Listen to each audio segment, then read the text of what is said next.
Hello and welcome to News Central TV. My name is Mazino Appeal, and here are some stories making rounds beyond the continent. Now, beyond the continent begins in Europe, where the United Kingdom's Prime Minister Keir Starmer faces his first House of Commons grilling on Wednesday after suspending 7 of his own Labour MPs for rebelling over a controversial welfare policy.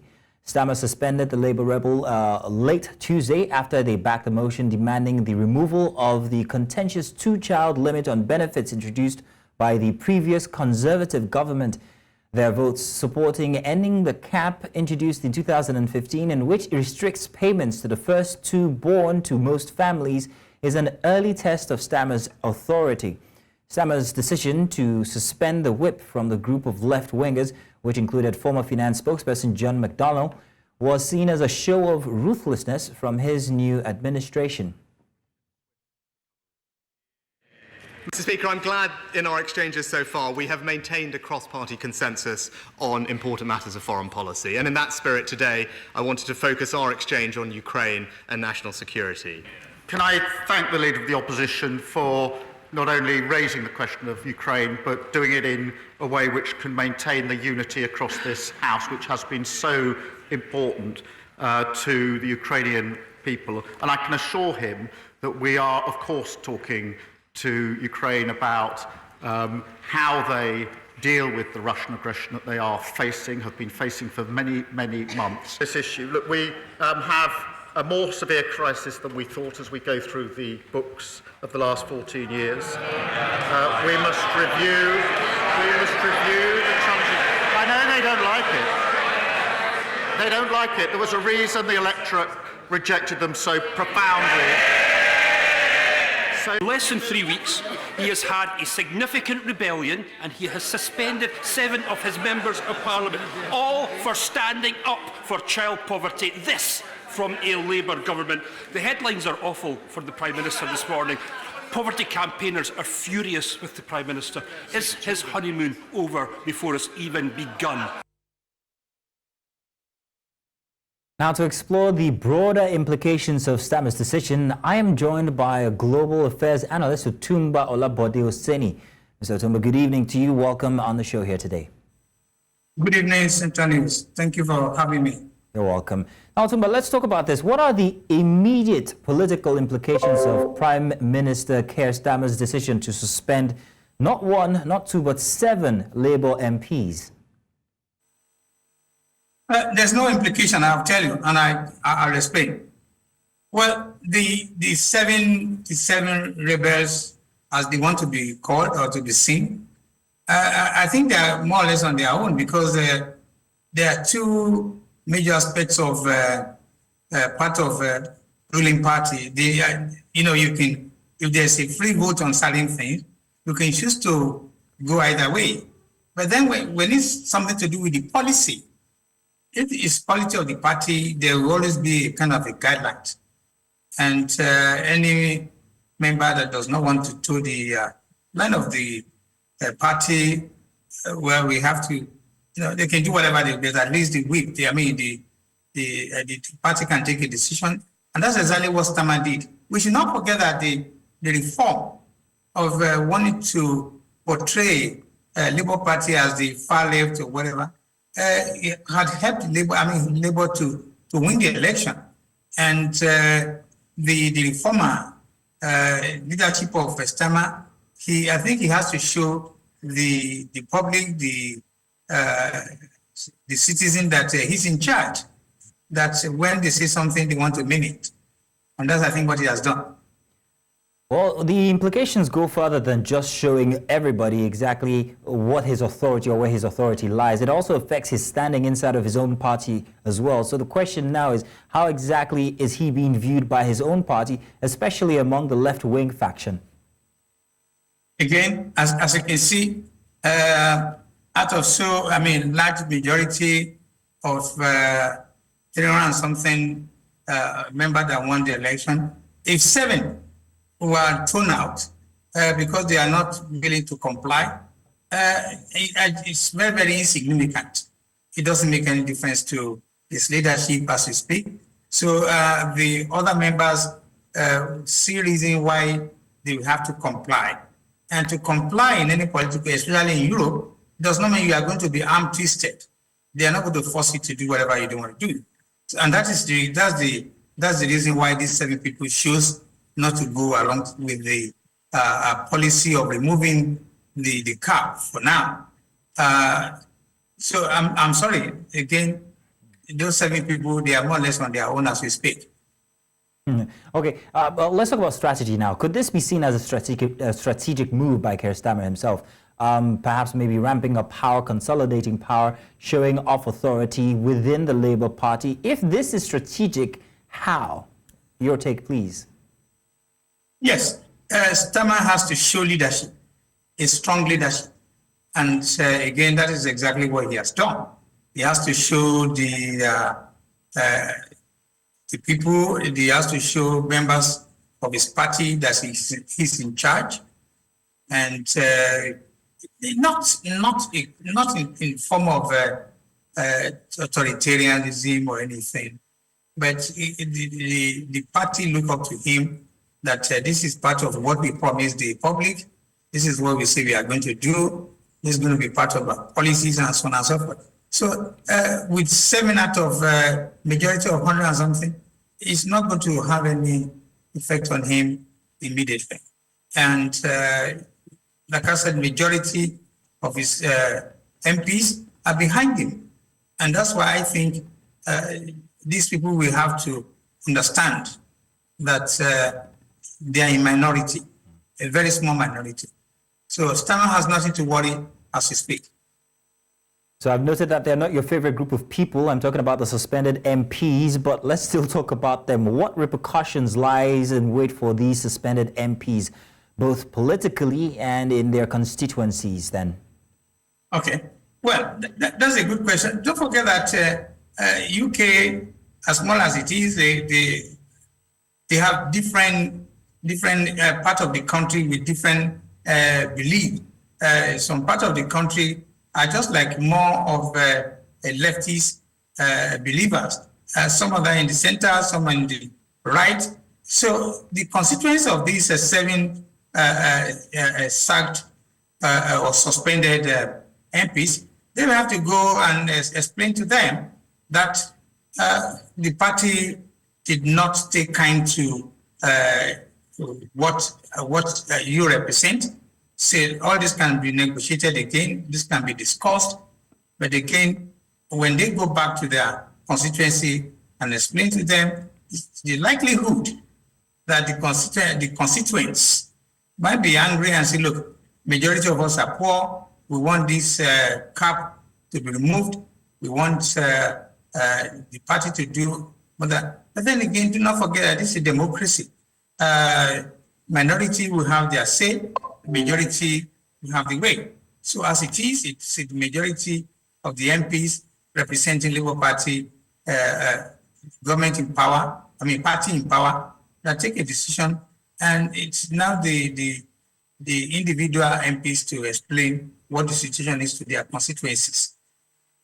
Well, Mr. Otunba, Olabode, Oseni, I want to say thank you very much for sharing your expert opinion on this topic here today. Thank you very much, sir. I appreciate it. Thank you too. Yes, good evening once again. Now moving on, German Chancellor Olaf Scholz stated on Wednesday that it is entirely possible for U.S. Vice President Kamala Harris to win the upcoming presidential elections in November, describing her as competent and experienced. During his annual summer press conference in Berlin, Scholz emphasized that while it is possible for Harris to win, the ultimate decision lies with American voters. He highlighted his personal exchanges with Harris, noting that their conversations were genuine and not simply rehearsed statements. The U.S. presidential race is being closely watched by Washington's allies in Europe, especially due to the potential victory of Donald Trump, known for his combative and often isolationist stance. Scholz also announced his intention to run for chancellor again in Germany's 2025 election, despite his party's recent poor performance in surveys. The September date for the vote has been confirmed. Sicherlich sehr spannend, jetzt mit einer etwas neuen Aufstellung und einer neuen Konstellation. Ich will ausdrücklich sagen, dass es für uns wahrscheinlich hier in Deutschland allesamt eine Überforderung wäre, den Wahlausgang vorherzusagen. Ich halte für sehr gut möglich, dass Kamala Harris die Wahl gewinnt. Aber es entscheiden die amerikanischen Wählerinnen und Wähler.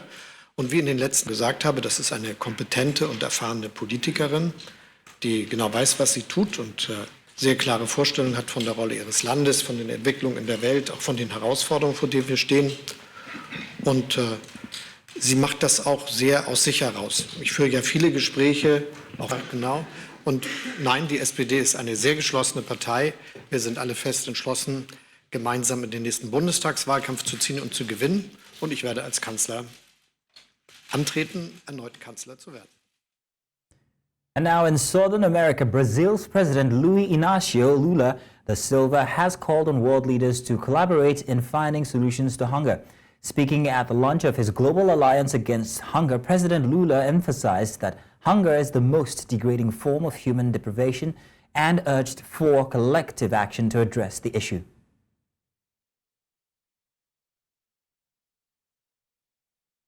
In Northern America, thousands gathered in Washington on Wednesday to protest Benjamin Netanyahu's visit and call for a ceasefire in the Israeli-Hamas war as the Israeli Prime Minister addressed the U.S. Congress. Crowds carrying Palestinian flags and signs with various slogans and Bible verses gathered outside the Capitol demanding a ceasefire and Netanyahu's arrest, with some advocating for a warrant from the International Criminal Court. Netanyahu on Wednesday delivered a high-profile speech to Congress highlighting the U.S. government's steadfast support for Israel, insisting the war in Gaza will end as soon as the hostages are released. However, relations have become strained as the civilian death toll in Gaza has risen, leading to protests in the U.S. and growing criticism from President Joe Biden's administration despite ongoing U.S. military support. So I'm coming here to protest Netanyahu visiting here. I'm a tax-paying U.S. citizen, and I can't believe that my taxes are continuing to fund a genocide. I think that's unacceptable. And I can't believe he's here asking for more money when there are people literally dying of all of them, of all of his actions. So I think we need a permanent and immediate ceasefire. Netanyahu needs to be arrested, and adequate humanitarian aid needs to go into Palestine. So I don't support any of this, and I find it offensive that my hard-earned money is being used to fund this. I think that's unacceptable. Yeah, today Congress is hosting the war criminal Benjamin Netanyahu, who has for the last 9 months been directing genocide against Gaza. And they're hosting this war criminal behind us. He's scheduled to speak, I believe, at 2 p.m. So we're here today to say that the American people reject the presence of this war criminal here, and that really the only place that he should be is behind bars. Yeah, it's more than offensive. I mean, the United States has spent billions of dollars at this point sending arms to Israel, sending weapons in order to murder Palestinians and not just be complicit in this genocide, but actually make this genocide possible. So the fact that they're inviting this war criminal here and that they've been spending all of our tax money on war, on weapons, rather than the things that are needed here in this country is more than deeply offensive. It's completely wrong and immoral. No. This move is solely to garner sympathy ahead of the elections for the Democratic Party. But, we know that her and the Biden administration have stood long with Israel and with the Zionists and have continued on with this genocide. We're on a short break now. When we get back, more from beyond the continent. Welcome back. In Asia, China says it remains firmly committed to promoting a political solution to the war in Ukraine. This is according to Chinese Foreign Minister Wang Yi, who made the remark during a meeting in southern China on Wednesday with his Ukrainian counterpart Dmytro Kuleba, where both sides called for peace as Russia's war against Ukraine continues. Kuleba responded that Ukraine does not believe Russia is ready for good faith negotiations to end the conflict. China, presenting itself as a neutral party, insists that the only way to end the war is by bringing both Ukraine and Russia to the negotiation table. China emphasized that it is not sending lethal assistance to either side despite being a key political and economic partner of Russia. 长就乌克兰危机交换了意见。王毅指出，乌克兰危机已经进入第3个年头，冲突还在持续，并存在升级外溢的风险。中方始终坚定致力于推动危机政治解决。习近平主席提出4个应该，为此提供了重要遵循。中方认为，所有冲突的解决最后都要回到谈判桌前，一切争端的化解总要通过政治途径实现。近期，俄乌双方都不同程度地发出愿意谈判的信号。虽然条件时机还不成熟，但我们支持一切有助于和平的努力，愿意继续为停火止战、恢复和谈发挥建设性作用。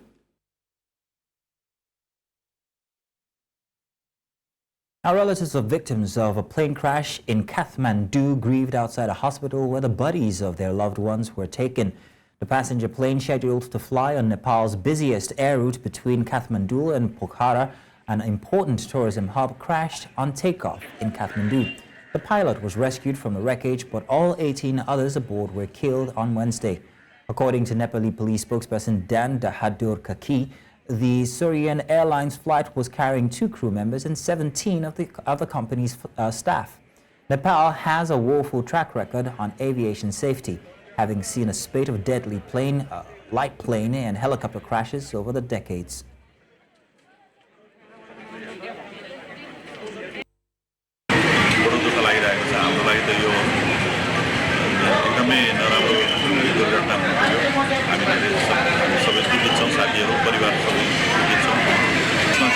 airlines के अधिकांश स्टाफहरु चाहिँ त्यसमा engineering पढेका थिए maintenance पढेका इन्जिनियरहरु टेक्निशियनहरु चाहिँ चढेको थियो त्यसले गर्दाखेरि सबै त्यहीको स्टाफहरु नै परेको त्यही अहिलेसम्म जानकारीमा त्यही आइरहेको छ।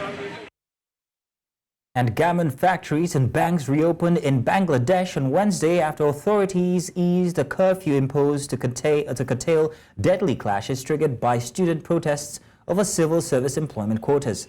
Last week's violence resulted in at least 186 deaths and numerous injuries, filling hospitals with victims. However, with calm returning to the streets after days of chaos, Bangladesh's vital textile factories have resumed operations following government's clearance. The garment industry, which generates $50 billion in annual export revenue, employs millions of young women who sew clothes for international brands like H&M, Zara, and Gap. Banks, the stock exchange in Dhaka, and some government offices also reopened between 10 a.m. and 3 p.m. to align with the daily break in the stay-home order. And Lao Foreign Minister Selamatse Kumasith met with his Malaysian and Indonesian counterparts Muhammad Hassan and Retno Masudi for discussions on the disputed South China Sea and the implementation of the 5-point consensus, a plan by the 10-member Association of Southeast Asian Nations to address the Myanmar crisis. The official gathering took place ahead of the Asian Foreign Ministers meeting, which begins on Thursday. United States Secretary of State Anthony Blinken is also set to meet with Chinese counterpart Wang Yi on the sidelines of the event. According to the U.S. State Department, Blinken will emphasize the importance of adherence to international law in the South China Sea during their discussions. The purpose of our consultation is to share information, exchange views on development in Myanmar and implementation of 5-point consensus, including cessation of violence, promoting inclusive national dialogue, and humanitarian assistance on Myanmar. So this is to ensure sustainability, continuity, and consistency of ASEAN ongoing effort and other relevant approaches led by ASEAN Chair to address the crisis in Myanmar in line with 5-point consensus. And in East Asia, Belarus' top diplomat has arrived in Pyongyang for a 4-day visit. North Korean state media reported Wednesday as the two heavily sanctioned countries seek to deepen their ties. The visit by Foreign Minister Sergei Alenik comes as both nations have strengthened their relationship with Russia amid its ongoing invasion of Ukraine. During a welcoming dinner for the Belarusian delegation, North Korean Foreign Minister Cho Hun-hui, stated that North Korea intends to enhance its ties with Belarus on all fronts, aiming to usher in a new era of improved relations. Alainik conveyed that Belarusian President Alexander Lukashenko and North Korean leader Kim Jong-un both aspire to foster a closer relationship. And that's all on Beyond the Continent. Do remember you can send your eyewitness reports to the WhatsApp number on your screen right now. And do follow us on social media. We are at News Central TV. You can watch News Central live on DSTV, channel 422, Star Times, channel 274, Avo TV, and YouTube. Many thanks for watching. My name is Mazino Appeal.